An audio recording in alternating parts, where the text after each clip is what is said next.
The summer after my brother Stevie died, my mother took me to a place we'd never been before. Mom says, "It's an art supply store. Artists come here." Walking in the store, I saw paintbrushes and colors everywhere. Stevie and I used to color and draw pictures.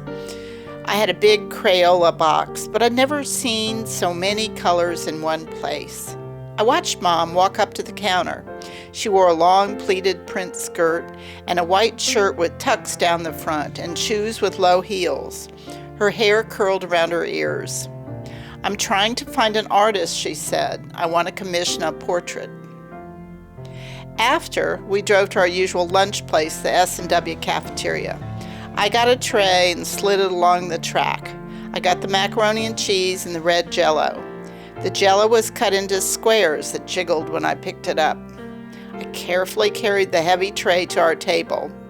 I ate white cake for dessert. We didn't eat out that much. As she was finishing her coffee, Mom said, "We're going to have someone make a portrait of Stevie." I thought we'd hang it over the fireplace. At home, we laid out all the photos of Stevie. The picture of him in a palm tree print shirt with one leg tucked under the other. He was staring straight ahead in that one. In his third grade picture, he was looking straight into the camera with a little smile. That's about the time Mom and Dad started talking a lot about Dr. Lily High and the clinic in Minneapolis. They talked about how the doctor would fix Stevie's heart. They told us we'd be taking a trip on an airplane. That fall, I started first grade. I walked alone through the hedge in the backyard to get to the bus stop. I wore a new dress with puff sleeves and lace around the neck. My mother made it. She parted my hair in the middle and pulled it tight into braids. She tied ribbons on the ends of the braids. "You're gonna do great, Mary Ann," she said. My school was Aiken Elementary. It would have been Stevie's school too, but he couldn't climb the stairs. He'd gone to Millbrook Elementary because it was all on one level. At the bus stop, the very first day, I met Patty Wayne. She was in first grade too. Patty told me she had little sisters. When the bell rang, I saw kids with their brothers and sisters all going inside. I missed my brother. I paid attention to the first grade teacher and sat up straight in my chair. I lined up exactly at the right place when it was time for recess. I was in art class stirring up the colors in a little jar when it happened. I wet my pants. I hadn't done that since I was really little. I tried to hide the puddle on the floor, but the puddle was too big. On my way home, I was thinking about Stevie. Back in Minneapolis, we stayed in a house and took taxis back and forth to the hospital. We stayed there a long time while they were getting ready. Finally, he got the operation. The day after, Mom and I were in the taxi going back to the house.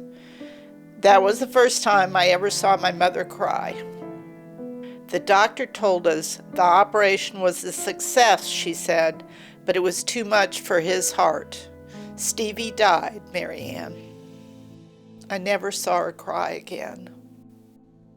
After that, I tried to be extra good. Every night when Dad came home from work, I ran through the dining room and jumped into his arms to give him a hug. He caught me and hugged me. If Mom wanted to read to me, I'd sit on her lap. I danced around the room to the beat of my song, "All day, all night, Mary Ann, down by the seaside sifting sand."